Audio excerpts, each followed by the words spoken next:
Hey guys, welcome back to my channel. Dorothea here. I'm here today to talk to you about something I get asked all the time, which is how in the world did you learn how to speak Spanish and Portuguese? How did that happen? I'm here today to tell you all my secrets. There's really no secret. You need to know what you want. You need to have a passion for whatever language it is. It could be Japanese, it could be German, it could be Spanish. It doesn't matter what language it is, you have to have motivation. A large part of my motivation was the fact that I wanted to travel to parts of the world where people speak Spanish. I get asked a lot if I studied Spanish, if I took classes. The short answer is no, I didn't. I learned on the road, in the moment, in the experience, by necessity. Straight up necessity. I was in those places, I needed to speak, and I learned. And I made a lot of mistakes along the way, trust me, and I still make mistakes. Languages for me are so important because it's like the key to understanding the world. It's the key to learning and experiencing different cultures firsthand, how people in those places, in those cultures really live their lives. You're really taking an inside look instead of just looking at it from the surface. I remember when I was well on my way to learning Spanish, I wasn't fluent, but I considered myself conversational. I went home to the United States and I was in New York City. I was visiting a friend, and this friend of mine from high school, he was telling me, I studied Spanish for 4 years in high school. I studied Spanish for 4 years in college. It was my minor. I did well in classes, I got good grades, but if you asked me to speak it right now on the street with a native, I would not know what to say. I couldn't use it. And I found that so interesting because for me, as someone who's never studied it, it was always, like I said, something that I needed. Out of necessity, I needed to communicate. I needed to, make my way through the Latin American world. I realize that's going to be frustrating for a lot of you who probably are sitting at your homes and thinking, oh my gosh, I want to learn this language, but I don't know where to start, and I can't just get on a plane tomorrow and fly to Peru. That's not going to happen. Well, first of all, I want you to second guess that thought, because you can buy a plane ticket and you can go wherever you want to go. If you really want it, you can make it happen. But there's plenty of things to do in the meantime to get started. Anything you want, you can learn yourself on YouTube. YouTube is an amazing resource. There's so many people out there with so many channels in so many languages. There's so many apps, there's so many websites, there's so much music, there's so much television and TV shows. You can do it. If you really want to, you can find the resources. You can go out and buy the books, and exercising those new muscles in your mouth. You're making sounds that you've never made before. I can't tell you how many hours I've spent reading, which to this day I think is one of the best tips in learning a language, especially when you already have a base of pronunciation. Just practicing reading, because it really strengthens your ability to speak. You're in the privacy of your own home, so you're not going to be embarrassed, you're not going to be talking to someone, making mistakes live. You're also hearing yourself, so it's a practice in speaking, it's a practice in listening, and it's also a practice in reading and seeing the words on paper. So that's an amazing practice. Get a book and read it, especially a book that you've already read in your native language, because then you can kind of relax your brain and you don't have to think so much about the plot line, what's happening. When I was in high school, I actually took Latin. To this day, I don't know if I should regret that or not. It has served me a lot because Latin is the base of all of the Romantic languages. It's helped me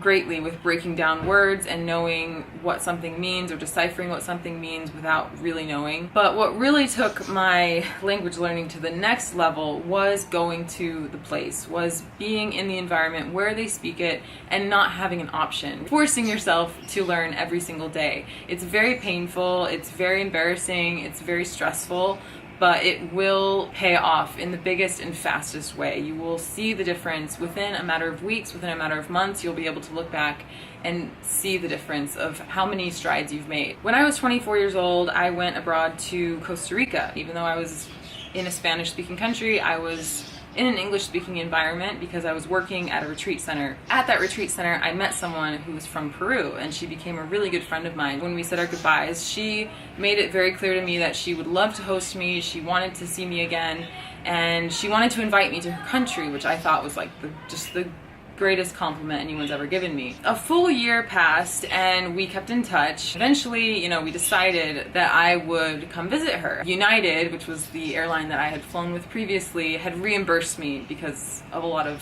flight drama, basically. I had the money, miraculously. I had the flight credit to buy a ticket to Peru. I took it, I decided, okay, this is my opportunity. I have an invitation, I have the funds, I'm gonna go. I went to Peru with zero Spanish. Nothing. Nil.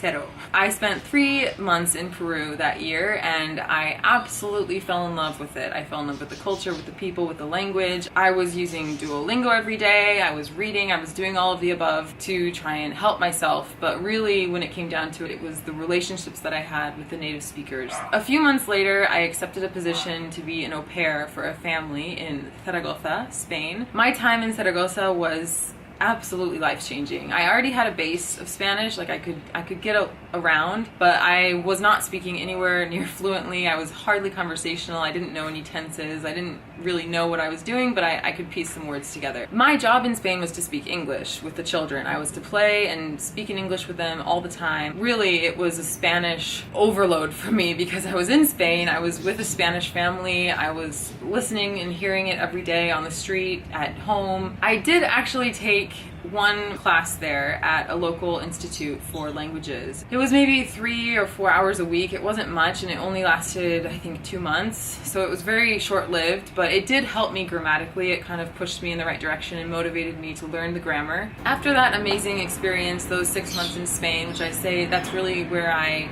started speaking the language, I went directly back to Peru. So my friend, the same friend, and I had organized a festival and we had to do the preparations to get everything set up for that festival in Paracas. Put on that festival, it was amazing, and then afterwards I ended up sticking in the country for another 3 months or so. After going back to the US for a short stint, I decided to go back to Spain, which I love. So I decided, you know what, I want to go visit my friends, pay them a visit, pay a visit to the family that I feel so grateful for, so indebted to. Now, Spanish and Portuguese are kind of sister languages. They're very, very similar. If you speak one of them, you can kind of get by with the other one. There's definitely a learning curve, but it's a great advantage to have one and then try and learn the other. So I already had a really strong base of Spanish when I started learning Portuguese. When I came to Brazil and I was reading signs, I was reading food packets and just any literature I could get my hands on, I was noticing, like, oh my gosh, I can read this language. Like, I don't know this language, I don't speak Portuguese, but I can read it because on paper it's very similar to Spanish. That was really exciting for me because it was nothing in comparison to first learning Spanish. That was a much bigger jump for me, and then going to Portuguese after having Spanish was relatively easy. Right now I consider myself conversational in Portuguese. I don't think I'm fluent. I personally think that Portuguese is the harder language. There really is no better way to learn a language than to simply speak it. Now I know that's going to sound overly simplified, but it's so true. It's so true. You have to open your mouth and speak it. As embarrassed as you might be, as shy as you might feel, it's really getting out of your comfort zone because you don't feel like you can express yourself. People will interrupt you. People will laugh at you maybe, or kind of smirk, or not want to talk to you. You get all sorts of reactions when you try to speak another language, and it can be really intimidating. But it's the key. It's literally the thing you have to do is speak it. There is no better way to commit something to memory than to make a mistake. Mistakes should be celebrated